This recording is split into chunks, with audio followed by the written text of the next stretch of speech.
What's going on, everybody? Oh man, my hair is flying like the damn quail right now, but it's all good. Welcome, everybody. You know what, man? I'm walking around. Let me go ahead and put a damn band on while I'm waiting for people to come in. But look, this weekend was a blast. It was a blast. Let me tell you before I break anything down. Hold on, give me a second.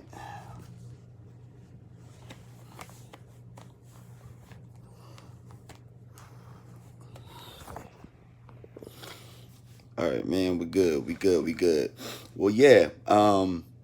This weekend was a blast. The Cowboys did exactly what they were supposed to do this weekend.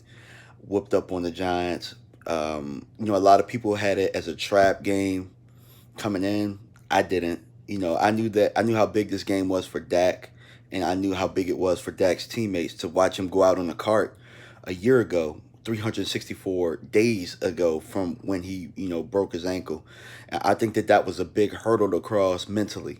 And early on, Dak and the offense kind of struggled a little bit, not necessarily moving the ball, but sustaining drives and just stupid things going on. So I think that once they got the jitters out and everything, the Cowboys just were who they were. Defense, they didn't have jitters all day. Saquon Barkley sustained the injury, early in the game, kind of like a freak accident play.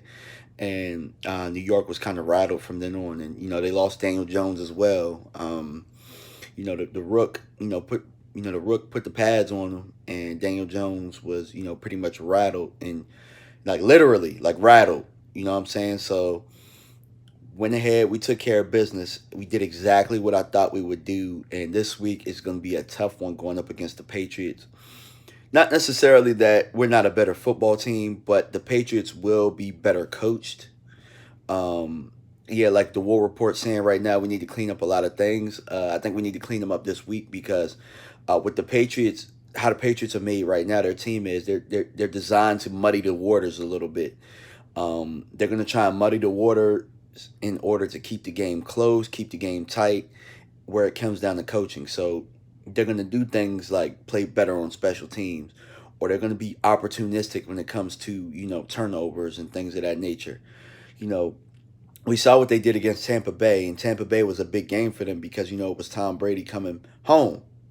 It'll be no different than us because we're 31 other teams as rival.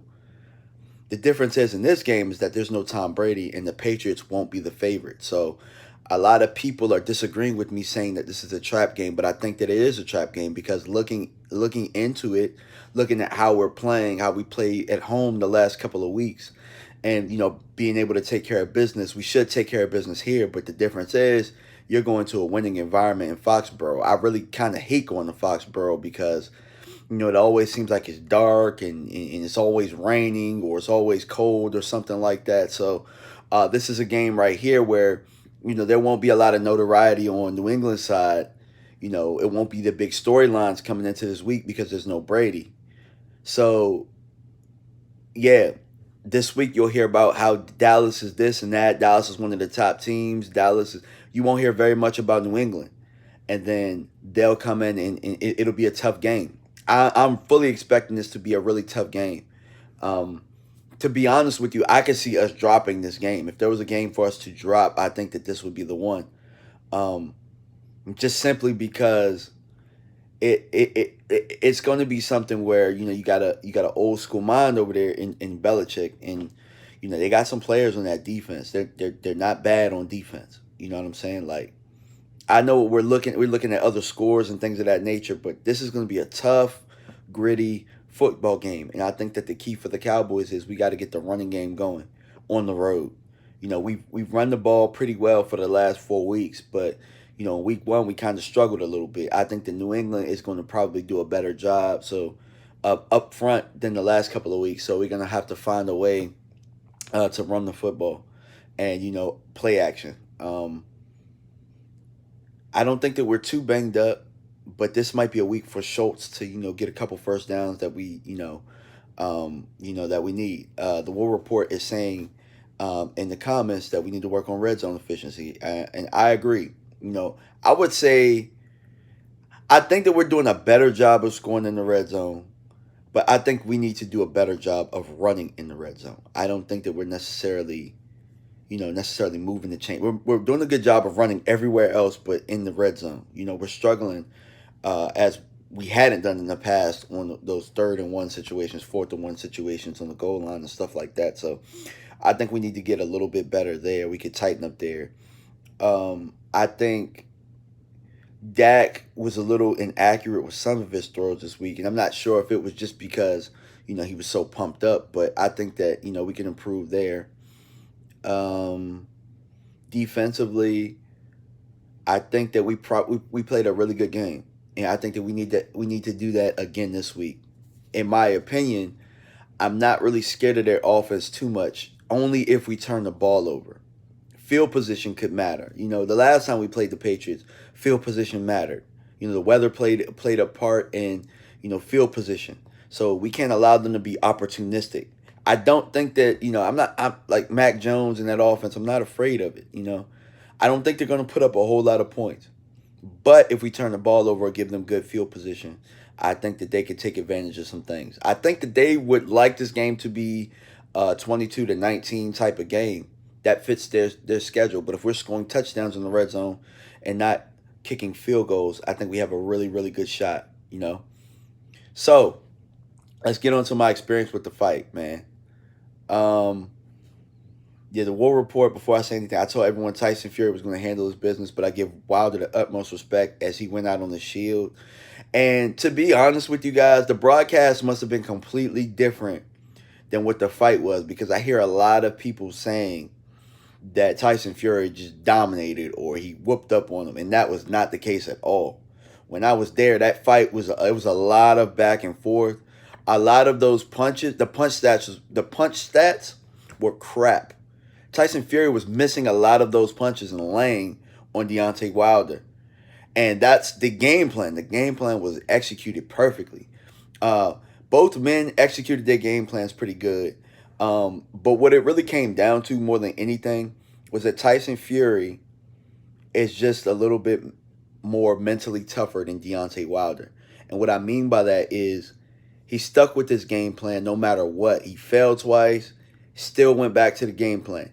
Deontay Wilder had some success, and Deontay Wilder went away from his game plan and got gassed out and allowed Tyson Fury to really, really get comfortable.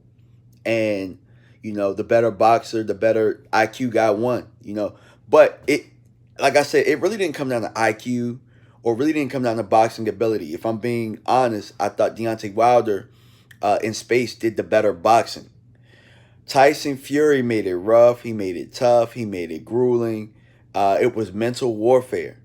You had to kill him to get him out of there. He was like Michael Myers. And he was there all night. And it was just, it was a great fight, man.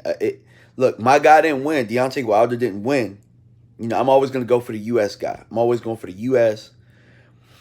And Tyson Fury did his thing. They both did their thing. It was one of the great all-time classics of fights. Deontay didn't come out on top, but that's a fight that I would watch over and over and over. It was like a movie, like somebody said in the comments before. And I can tell you, man, like me, I was in a section full of UK fans. So for one, I got upgraded. They upgraded me and my boy D down to the I forget what level we are, but we had really good seats. If you guys got an opportunity to look at some of my videos from when I got the entrances, we had really good seats, and we were next to, it seemed like everybody was a UK fan. Actually, I sat next to Bill Haney. So Bill Haney was there, Devin Haney's father, if you guys are familiar with boxing. I sat he was a seat over from me, and we were talking throughout the whole fight. He didn't know that I knew who he was, but we were talking throughout the fight, man, and we could just see it. We could just see Wilder getting gassed out, getting tired, and Fury just kept coming. It was just phenomenal, man. It was one round. We were talking to the UK fans. The next round, they were talking to us. It was just a blast, man. Let me tell you something about the UK fans, man. The British fans. utmost respect to you guys because I already said this before. I thought you guys were the best fans in the world. And being there, meeting Tyson Fury's cousin and a whole bunch of other people, they were there for their guy. There's only one Tyson Fury. It was like that all night. But they were there. They were with class. It was a lot of bantering back and forth, but it was really friendly, man. Look, I absolutely loved their fan base coming there, man. They absolutely made the event. And me and my boy D, we were going back and forth, and they loved us. We loved them. I would absolutely love to go to the UK to watch a fight, man, because if it's like that, man, it was all love. It was back and forth, man. Look, the experience was second to none, man. It was the best sporting event experience that I've ever come across, man, ever. So if you guys haven't been to a fight night in Vegas, and I'm not sure that they all end up like that, but man, that was an experience that I will never forget. I have to go back to another fight night. I won't go to a Canelo fight out there. I won't go to the one in November, but maybe my next one will be to go to Dallas to a Canelo fight. You know, I said that when I was there. I was like, man, Dallas for a Canelo fight has to be live, man. So look, Cowboy fans, I might be coming to the town, man, to come to a fight night, man. You know, just be aware, man, and you know we can kick it. We can go get some barbecue. We can do all of that stuff. But yeah, that was my first fight experience, and from now on, I just have to be there. Have to be in the atmosphere. Have to be in the electricity of it all. People say boxing is dead. Man, that thing was alive, bro. That thing was alive, man. Absolutely. And the last thing that I wanted to talk about, man, you know, and, you know, maybe we'll touch on it a little bit. I'm going to do a couple more boxing shows and do some stuff with my guy, Big Cool, with Elton.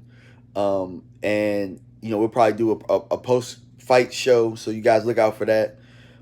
We're going to talk about Gruden, Jon Gruden, being released. Now, I know Jon Gruden said some effed up things. And, you know, we're talking misogyny, we're talking anti-gay, and we're talking racism. But man, let me tell you something. With all that stuff aside, Jon Gruden is hilarious, bro. Like, like I can't believe that guy actually wrote that stuff in an email. Like, oh, what was he thinking, bro? Like what was he thinking? And how comfortable how comfortable did he feel writing that in email form? And the worst part, the funniest thing about all of this is he was writing it to Bruce Allen, who was with Washington at the time, who was a high exec with the Washington team. I forget what his role was, but he was writing the emails to Bruce Allen, bro. Like, dog, why is Washington in the center of every one of these type of issues, bro? Every one of these type of scandals. It always got something to do with Washington, bro. All of the time. But how comfortable, like, let's discuss that. I know his comments were bad, but let's look at the bigger picture. How comfortable was he to say those things in an email to a high executive of Washington? That's got to be the standard across the league that nobody wants to talk about behind closed doors. Jon Gruden was very, very comfortable, and he resigned because he got caught 10 years down the line. Jon Gruden ain't the only one out here, bro. He gonna fall on the sword right now. But I have a couple of questions. For one, how did they come across these emails, and why did they come across these emails right now? Now, it doesn't matter when the emails were sent. You know what I'm saying? He said some really, really bad things, like DeMaurice Smith's lips are the size of Michelin tires. Like, come on, dog. Like, who wrote his materials? That's freaking hilarious. But, like, why did those things happen, like, right now? Who did he piss off? And, like, why did he feel so comfortable saying those type of things? I'm going to keep asking those things until somebody can give me an answer.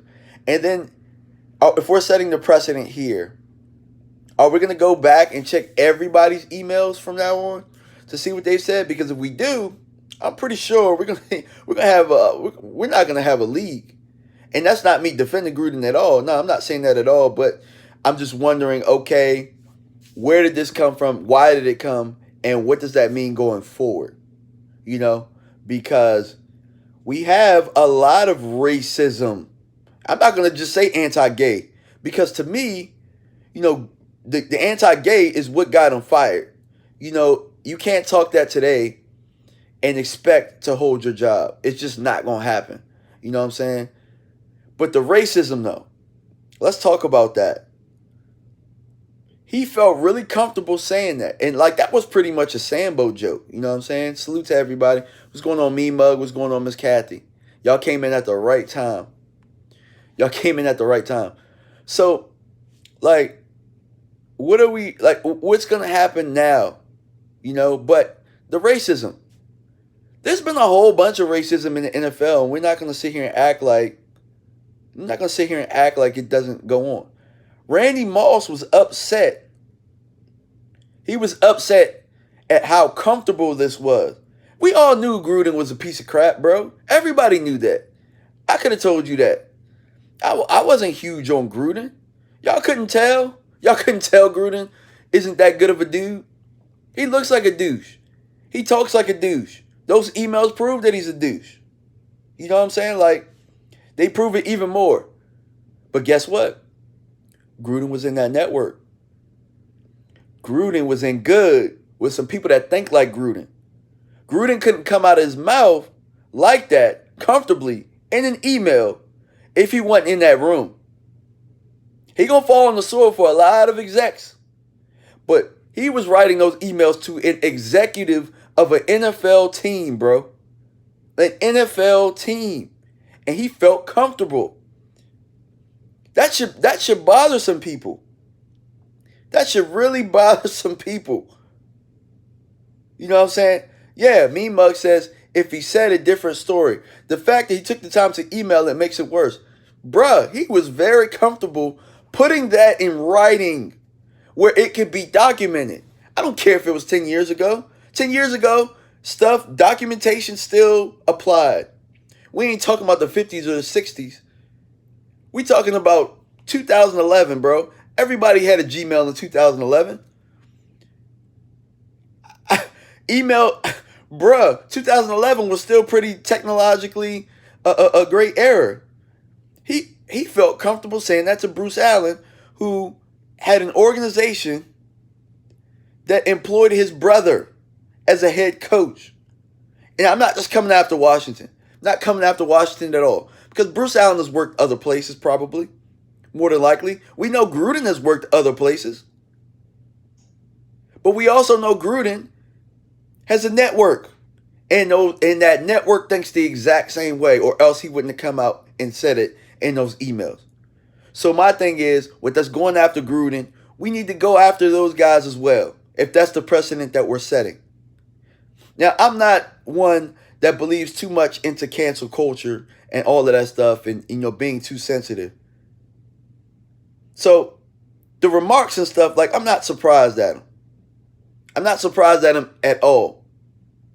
But we've been saying this for a long time.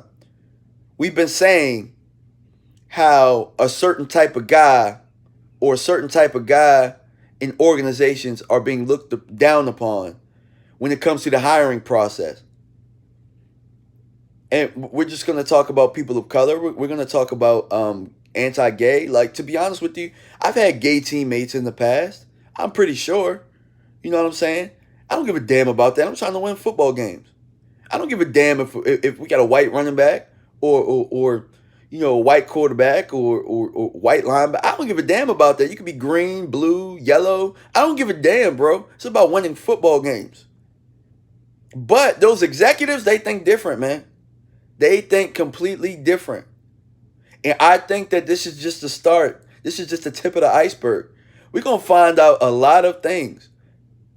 This is like, I don't even know what made them come across this. And the fact that he even called the commissioner the F word. I'm not going to repeat it on my channel. Y'all ain't get me. Y'all ain't get me hemmed up like Gruden. But the fact that